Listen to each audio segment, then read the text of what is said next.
You know, while we do not accept imposition of the authority of another country on another, we will not fail to understand the scenarios playing out in Nigeria.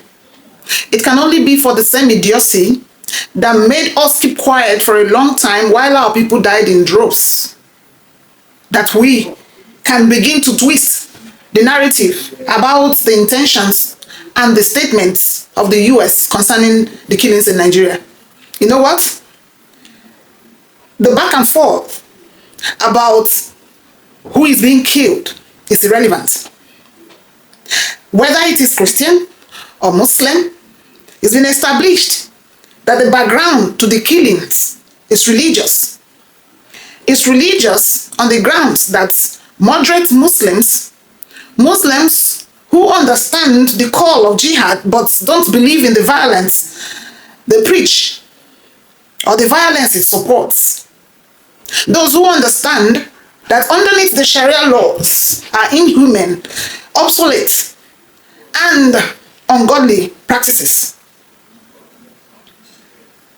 and so do not support these things I mentioned, do not support those methods. I have always argued that whatever religion or practice we have imbibed, we are handed down in generations, making it open to adulteration, making it open to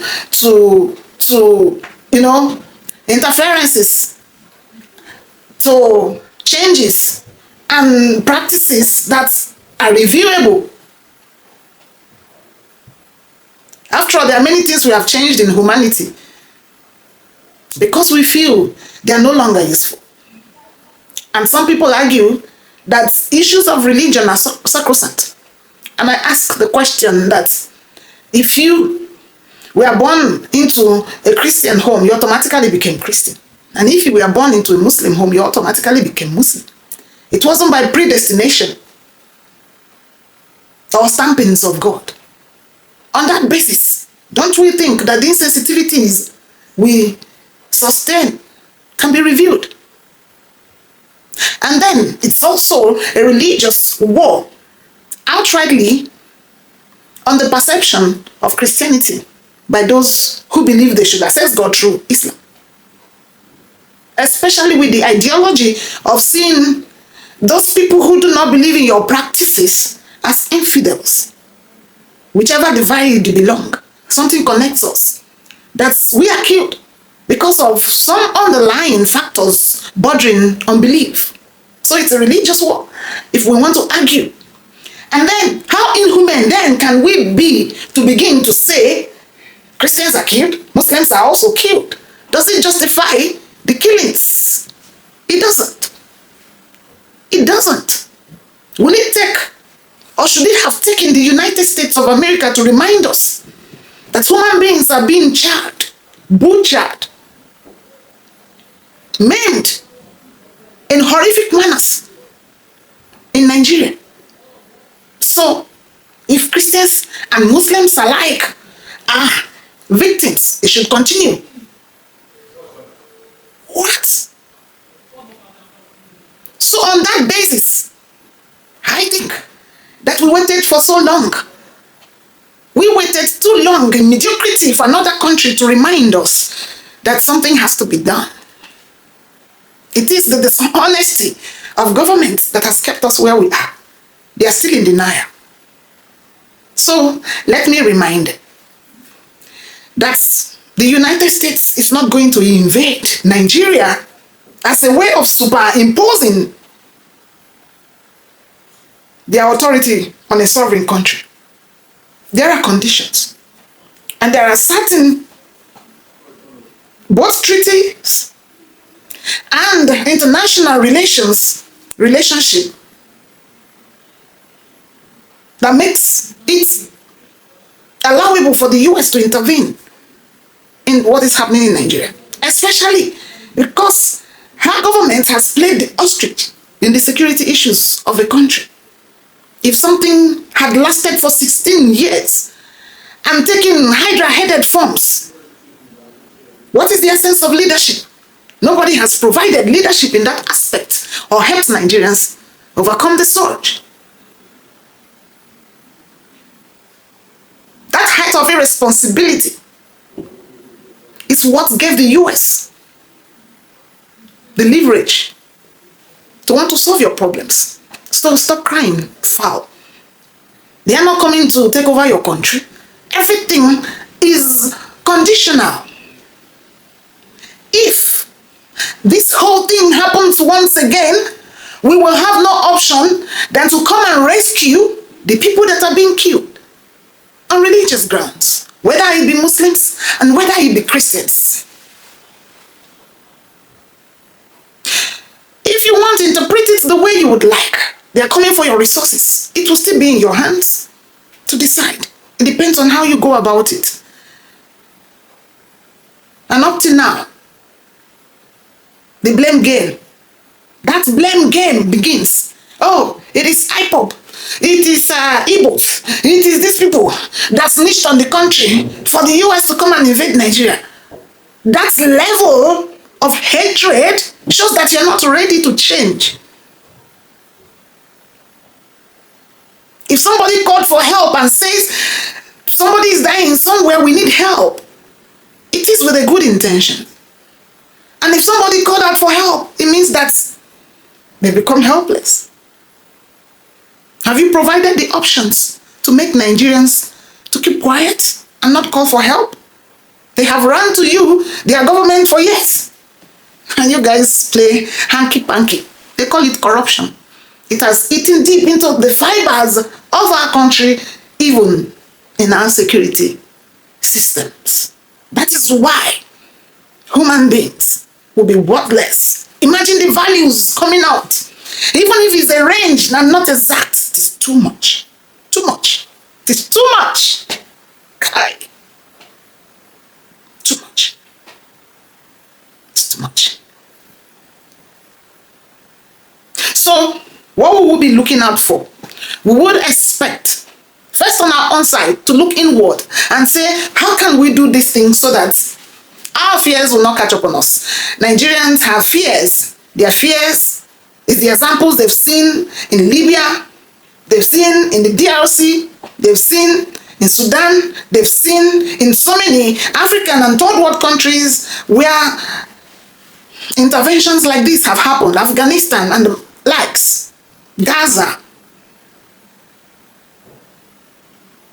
You have the opportunity first to learn from the examples of those people. It is called wisdom. What did they do right and what did they do wrong? What are we doing right now? And what can make it go out of hands? What is the intention? Can it be achieved? What is our role in helping to stop the mayhem and not start the blame game? Because that's how they thrive. The internal divisions they've created in the country, that they're able to get away with every form of crime. We, the Nigerian people, will hold you people by the jugular at this time. Those narratives would not fly. Those narratives that make you people get away. Because what happens is that you guys invoke internal sentiments so we can aid you to continue your irresponsibility in government. Nigerians will not aid you by our complacency and our ease faked as patriotism. The true patriotism we are practicing now is to expose, to shout, to bring to the open every form of hanky-panky on the lives of the Nigerian people, on our governance, and the affairs of our nationhood. We will not aid you because when these narratives are sold, we keep quiet and irresponsible regimes get away with them. We will expose, we will shout, we will call for help where there is need. We will hold the government accountable and we will demand the best from every quarters involved. So I'm on the US side. You now know the fears of the Nigerian people. And we implore that it shouldn't be that way. This is specific. The killings should stop. These are our demands to stop it. And if it doesn't stop, this is what we will do. So the responsibility is on you, the Nigerian government, to stop pretending and look inwards. Look inwards. Doing what? What agreements keep you down? What interests keep you down? What gains keep you down? What can you give up? And what can you stake for this whole thing to stop? It's not about accusations and counter accusations. It will not help. It's demeaning. Anybody who leaves the substance to throw accusations shows us who has been supporting this mayhem. It's not justifiable. The South will shout for the North. When the North needs help, we will shout for the South. When the South needs help, we will raise our voices for our country, no matter where it happens. So if I shout as a Southerner concerning issues happening in the North, don't say it's out of hatred. And if I shout concerning the South on the issues happening there, do not say that it is because I am from there. Look at it from a holistic point of view. What are the intentions? Asari Dokubo is busy ranting and he is saying America should come. They will all die. Somebody that cannot stand up in the room where he is and run around thinks that America will come and pursue him around in his room or his backyard. Just the narrative alone is doing a lot. So more than running mouth, what can we do? How can we stop the problem and solve our problems? Oh, they're coming for oil. They're coming for this. Mind you, your oil has been mortgaged by your government for more than 20 years. That's you in the country don't even have access to the oil, courtesy of your leaders. But here you are looking for who is stealing from you.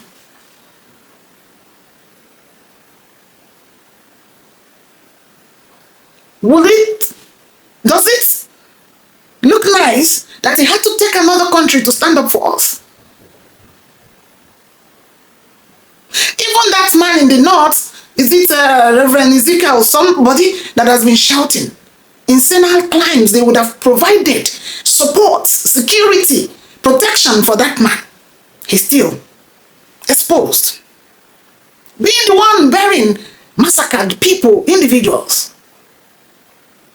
And yet, we are here trading blames. It is the social people. It is the other people. If you say it's IPOP that is calling the US to sanction you, do they have reasons to do so? Of course they do. It was the same reason that Nnamdi Kanu was shouting that the killings are advancing and that is coming down southeast. He shouted that your military is infiltrated and under the supervision of the state, things are happening. Are there elements of truth in those things? Are the northern Nigerians dying? Yes, they are. Where the battle is happening is the northern soil. Christians are casualties. Muslims are casualties. And the question is, why should such thing continue? The evil we grow today with our negligence, our silence, will be too big for us to conquer tomorrow. We won't keep quiet. We will keep screaming. We will keep screaming. We will keep screaming. We will hold both the United States accountable as we hold our own government accountable as well.